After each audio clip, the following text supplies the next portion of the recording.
ಓಡಿಸ್ಕೊಂಡು ಓಡುವವನಿಗೆ ಎದೆಯಲ್ಲಿ ಹುಟ್ಟುವ ಕಿಚ್ಚುಂಟಲ್ಲ, ಅದು ಯಾರನ್ನು ಬೇಕಾದರೂ ಭಸ್ಮ ಮಾಡ್ತದೆ. ಕೋಣಗಳು ಹುಟ್ಟಿದ್ದು ಗುಲ್ಕುಂದದಲ್ಲಿ, ಆ ಕಿಚ್ಚು ಹುಟ್ಟಿದ್ದು ಅದರಿಂದ 70 ಮೈಲಿ ದೂರದ ಕರಾವಳಿಯಲ್ಲಿ. ಆ ಕಿಚ್ಚಿಗೂ ಕರಾವಳಿಗೂ ಮಧ್ಯದಲ್ಲಿ ಇದ್ದದ್ದು ಒಂದು ಕುರ್ಚಿ. ಪ್ರತಿ ಕಂಬಳದ ಸೋಲದಲ್ಲಿ ಗಿನ್ನೆಸ್ ದಾಖಲೆ ಮಾಡಿರುವಂತ ಅನೌನ್ಸ್ ಮಾಡೋ ರಂಟೆ ಮಗನಿಗೆ ಕೆರ ತಗೊಂಡು ನೋಡ್ಬೇಕಲ್ಲ. ಎಂತಾಯ್ತು? ಎಂತ ಸಾಗ್ಲಿಲ್ಲ. ಇಲ್ಲಿವರೆಗೆ ಮುಂದೆ ಹೀಗೆ ಮಾಡುದ ಭಾರ.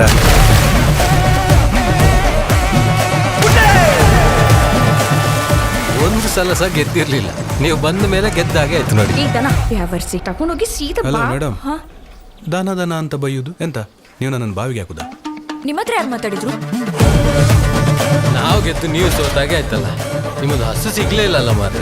ನಿಮಗೆ ಗೆಲುವು ಸಿಕ್ಕಿದ ಮೇಲೆ ನನಗೆ ಭೂಮಿ ಸಿಗುದಿಲ್ವಾ? ಸಿಗ್ತಾಳೆ ಬಿಡಿ. ಕಾಡಲ್ಲಿ ಚಿರತೆ, ಕಂಬಳದಲ್ಲಿ ಮಾವೀರ, ಸಮ ಸಮ.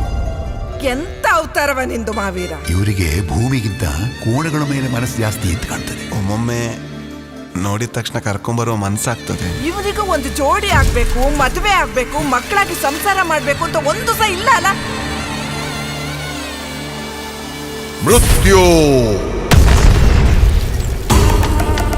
ಕೋಟಿ ಚೆನ್ನಯ್ಯ ಕಂಬಳ ನಿಂತು 30 ವರ್ಷ ಆಯಿತು. 30 ವರ್ಷಗಳ ಹಿಂದೆ ನಿಂತ ಕಂಬಳದ ಗದ್ದೆಯ ಕೆಸರಿಗೆ ರಕ್ತದ ದಾಹ, ಪ್ರತಿಕಾರದ ಮೋಹ, ಪ್ರತಿಷ್ಠೆಯ ಕುರ್ಚಿಯ ಗೆದ್ದಲಿನ ಹುತ್ತಕ್ಕೆ ಹಾವಿನ ಆಗಮನ. ಕಾಟಿಕಾಳ ಬಾವಿ ನೋಡುತ್ತಿದ್ದ ಕೋಣಗಳ ಮೇಲೆ ಹೆಸರಿಟ್ಟೇನಾ? ಇಷ್ಟು ವರ್ಷ ದೊಡ್ಡವರ ಜೊತೆ ಇದ್ದ ಮಾಬಲ ಮಾವೀರ ನೋಡು, ಈಗ ಅವರೆದುರು ನಿಂತಿದ್ದಾರೆ.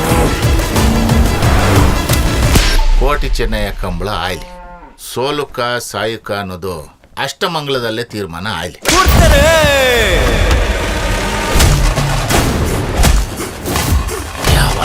ಈ ಕೆಸರಿಗೋಸ್ಕರ ಉಸಿರು ಬಿಟ್ಟವರೇ ಜಾಸ್ತಿ.